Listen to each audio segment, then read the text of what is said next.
Welcome to Beyond the Driveway. It's mid-February when I'm recording this video, and depending on where you're watching it from, your next great riding adventure may seem like a long way off.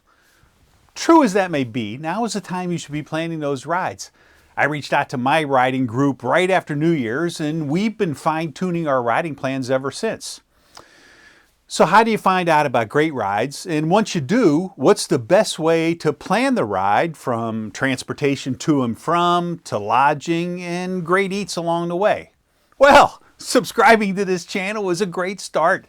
Videos like this and past rides already posted to the channel provide a wealth of information to help you plan your ride.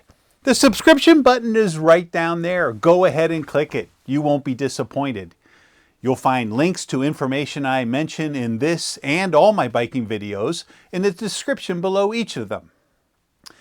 Simple fact: the more you ride, the more opportunity you have to hear about other great rides. Talk to riders you meet on the trail and ask about the rides they love the best. And most importantly, ask why they love them. Subscribe to sites like traillink.com, which is part of the Rails to Trails Conservancy, adventurecycling.org, or just do a basic Google search like best rails to trail rides near me. Now, my absolute favorite planning tool once I've chosen a route is ridewithgps.com. We'll talk more about that site later in the video. If your search leads you to one of the more popular trails like the Great Allegheny Passage, the C&O Canal, the Empire State Trail, or any of the other well-known routes, you'll find that those trails are very popular. Not just with riders in those regions, but with riders from around the world. Come spring, might be too late to book lodgings or campsites. If you're having trouble choosing a route, check out Lonely Planet Epic Rides of the Americas. It's a great resource for single-day rides, multi-day rides, and rides of epic proportions. Now, once I've narrowed down my selection, I usually turn to a guidebook like the Towpath of the C&O Canal, Cycling the Erie Canal, the Great Allegheny Passage Companion, and Bicycling the Pacific Coast. Those publications are loaded with trail, lodging, and other useful information. Now, to really dial in the details of your ride, or help you search for the perfect ride, my absolute favorite resource is ridewithgps.com. Pretty much everyone rides with a GPS. They're great for recording ride details such as the actual route, average speed, effort, elevation profiles, and plenty of other data. Now, Garmin is the most popular brand. I use the Garmin Edge 2 Explorer. And if you ride with a GPS, it's almost a given that you'll automatically upload your data to ridewithgps.com through the Garmin app on your phone. Now, what makes Ride with GPS so great? Rides are searchable by city, state, zip code, trail name, rider's name, and probably a lot more.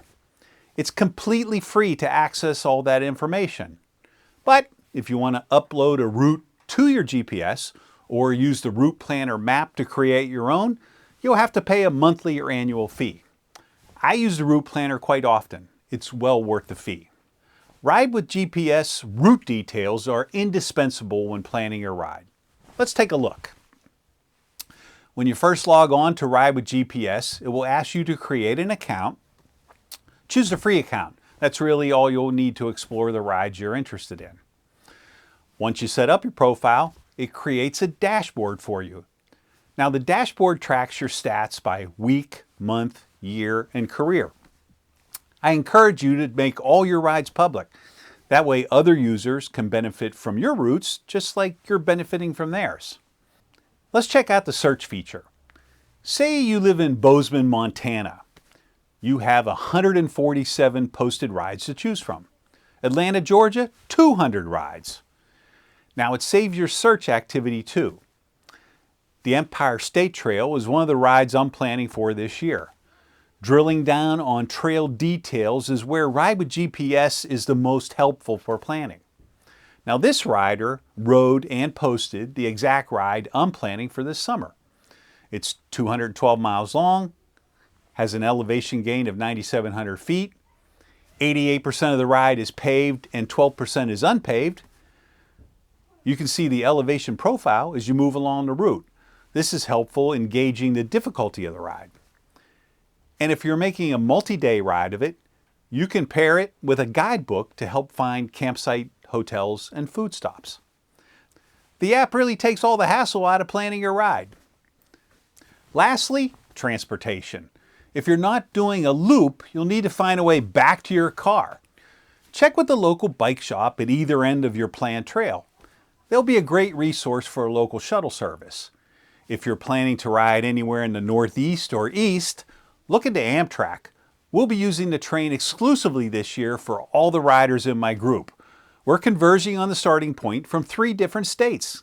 Amtrak makes it so easy. Well, that's it. Start planning your rides. If you found this information useful, then be sure to hit the subscribe button and pass this video on to the other riders in your group. Thanks for watching, and we'll see you on the bike trail.